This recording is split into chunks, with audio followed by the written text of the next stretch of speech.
Mga bagay na hindi mo pwedeng gawin sa Japan. Ang Japan ay patuloy na isa sa mga top tourist destination sa buong mundo.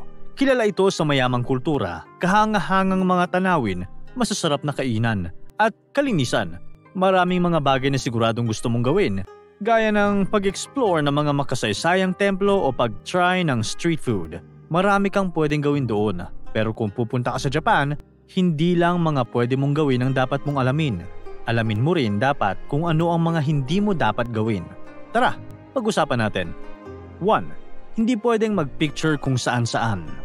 Kung nasa ibang bansa ka, hindi mo talaga maiiwasan na kumuha ng litrato sa mga bagong sites na nakikita mo. Pero kung nasa Japan ka, kailangan mong mag-ingat sa pagkuha ng litrato. Sa Japan, may ilang lugar na hindi ka pwedeng mag-picture. Ipinagbabawal ang pagkuha ng litrato sa loob ng ilang museums o galleries sa Japan. At ito ay dahil mahigpit ang Japan pagdating sa copyright. Kahit sa ilang mga malls o cafes ay hindi ka pwedeng mag-picture kung may ibang mga tao na masasali sa litrato. Hindi rin pwedeng kumuha ng litrato sa mga libro o magazines doon. Karamihan sa atin ay mahilig mag-picture ng mga order natin na pagkain sa restaurant. Pero sa Japan, kailangan mo pang magpaalam sa chef o sa mga nagluto ng pagkain bago mo ito kunan ng litrato. Kaya kung nasa Japan ka at gusto mong mag-picture, magtanong-tanong ka muna sa mga locals kung pwede ba. 2. Huwag maingay sa train. Marami sa atin ang nagsa-cellphone kapag nagbabiyahe, lalo na kapag public transport at wala kang makausap. Sa Japan, pwede ka maglaro sa phone, manood ng video o mag-chat sa public transport, pero hindi ka pwede makipag-usap sa telepono. Kung pwede ito sa ibang mga bansa, bad manners ito para sa mga Hapon dahil makakaistorbo ito sa mga taong gustong magpahinga sa loob. Kung makikita ka nilang may kausap sa cellphone habang nasa train, iisipin nila na wala kang respeto sa kanilang peace. Sa Tokyo, kung mas marami ang tao sa train, mas tahimik ito dahil marami ang maiistorbo kung may isang taong mag-iingay. Gayunpaman, kung may kailangan ka talagang tawagan o may importanteng tawag, siguruhin mo lang na hindi ka mag-iingay sa loob ng train. Kailangan mo ring i-turn off ang cellphone mo kung malapit ka sa priority seats. 3. Huwag ipasok ang sapatos sa bahay. Naranasan mo na bang magpunta sa bahay ng kakilala mo at sinabihan ka na ipasok mo lang sa loob ang sapatos mo? Hindi ito mangyayari sa Japan. Sa Japan, isa sa mga naghihiwalay sa labas at sa loob ng bahay ay ang suot mo sa paa. Sa madaling salita, hindi mo pwedeng suotin sa loob ng bahay ang sinuot mo sa labas. Para sa mga Hapon, ang paghubad mo ng tsinelas o sapatos bago pumasok ay isang gesture na nagsasabi na nirerespeto mo ang may-ari ng bahay at nakahanda kang sundin ang mga patakaran sa bahay niya. Maliban doon, mas malinis din para sa mga Hapon kung maghuhubad ka ng footwear. Marami sa kanila ang hindi nagsusuot ng tsinelas sa loob ng kanilang sariling bahay. Kaya kung ipapasok mo sa loob ang sinuot mo sa labas, posible itong magdala ng dumi sa sahig na pwedeng tapakan ng mga Hapon. 4. Kumain habang naglalakad. Mahilig ka bang maglakad habang kumakain? May ilang syudad sa Japan na hindi ito pwede. Sa mga syudad ng Kyoto at Kamakura, ipinagbabawal ng local government ang naglalakad habang kumakain. Ito ay dahil sa marami mga Hapon ang nagrereklamo na namamantsahan ang kanilang suot mula sa pagkain ng mga ibang taong naglalakad. Siyempre, bawal rin ito upang mapanatili ang linis ng mga kalsada sa syudad. Sa Japan, hindi ganoon karami ang makikita mong basurahan sa kalsada, kaya may ilang mga turista na itatapon na lang ito sa kalsada. Makakasira ito sa scenery at kawawa ang mga locals na nakatira doon.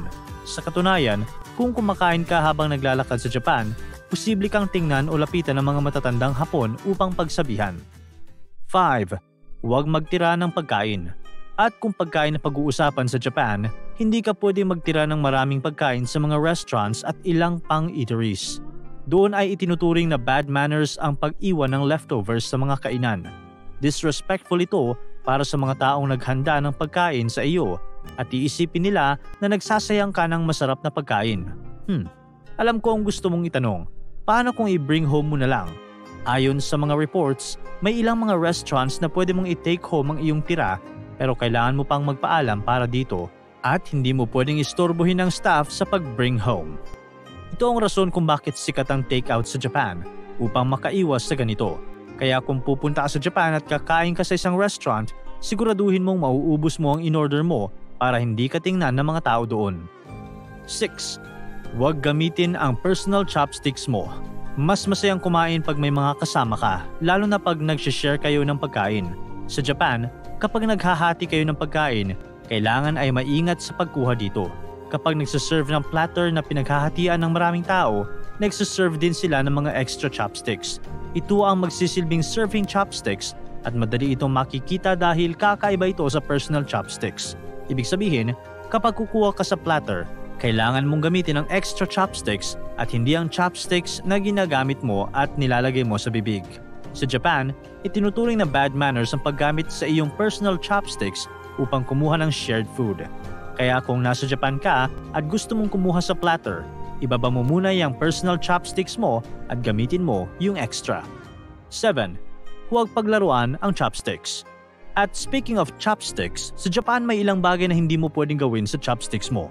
Unang-una, huwag mo itong itayo sa kanin o anumang pagkain dahil ito ang ginagawa ng mga Hapon para sa pagkain na ino-offer nila sa patay. Hindi nila magugustuhan kung gagawin mo ito habang kumakain. Pangalawa, hindi rin pwedeng magpasa ng mga bagay o pagkain mula sa chopsticks mo papunta sa chopsticks ng iba. Ginagawa rin nila ito para sa mga patay. Higit sa lahat, huwag mong paglaruan ang chopsticks mo sa harap ng may-ari. Pag ginawa mo ito, para mo na ring sinabi na mumurahin lang ang chopstick na binigay niya sa'yo. Disrespectful yan para sa mga Hapon. 8. Huwag humatching kung saan-saan. Kung nasa Japan ka at may sipon, wala kang ibang magagawa kundi suminghot sa mga public places. Kung sa ibang mga bansa ay disrespectful ang pagsinghot sa public, sa Japan naman ay mas disrespectful ang pag-atching. Pag ginawa mo ito sa public place, titignan ka ng mga tao o pagsasabihan. Kaya kung naglalakad ka sa kalsada at pakiramdam mo tutulo na ang sipon mo, singhutin mo na lang o kung hindi ay maghanap ka ng CR o private na lugar upang umatching. 9. Huwag kang mag-bathing suit. Ang mga baths sa Japan ay tinatawag na onsen at ipinagbabawal ang pagsuot ng bathing suit dito. Ang tanong, anong dapat mong suotin? Ang maikling sagot ay wala. Sa mga public onsen sa Japan, dapat ay nakahubad kang maliligo dito. Siyempre, nakahiwalay ang para sa lalaki at babae. Kung ayaw mong nakahubad habang maraming tao, huwag ka maglala. May mga private onsen naman doon na pwede mong suluhin. May piling mga onsen rin na pwede mag-bathing suit kung turista ka, pero napakakaunti na lang nito. Ang Japan ay isa sa mga pinakamagandang bansa na pwede mong bisitahin. At kung makapunta ka doon, kailangang alam mo kung anong mga bagay ang dapat mong gawin at mga hindi mo pwedeng gawin bilang pagrespeto sa mga Hapon at sa kanilang kultura at para ma-enjoy mo ang pagpunta mo sa Japan. Para tuloy-tuloy ang saya at kwentuhan, huwag kalimutan mag-subscribe sa Bubbly YouTube channel at pindutin ang notification bell.